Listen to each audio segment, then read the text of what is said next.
Le roi Salomon aima beaucoup de femmes étrangères, outre la fille du Pharaon, des Moabites, des Ammonites, des Édomites, des Sidoniennes, des Hittites. À l'époque de la vieillesse de Salomon, ces femmes détournèrent son cœur vers d'autres dieux, et son cœur ne fut plus tout entier à l'Éternel son Dieu, comme l'avait été le cœur de David, son père.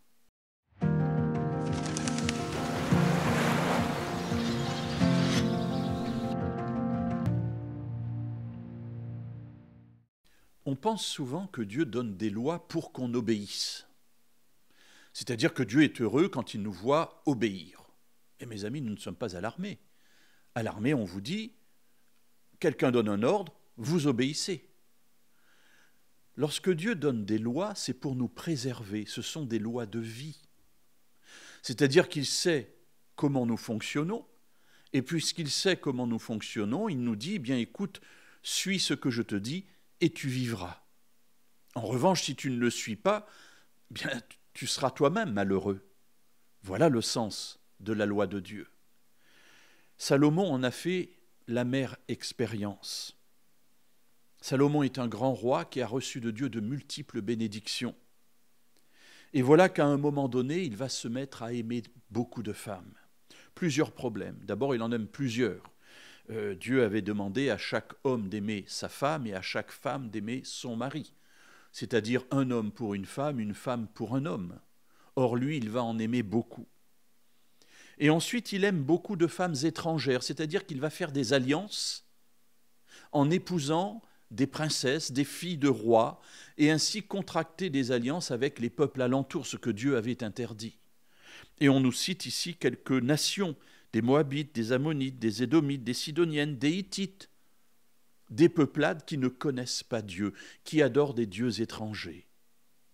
Alors Salomon les aime, et puis pendant des années, il va vivre fidèlement à Dieu, mais plus il prend de l'âge, moins il est fort dans ses principes, et plus il se laisse détourner par ces femmes qu'il a épousées.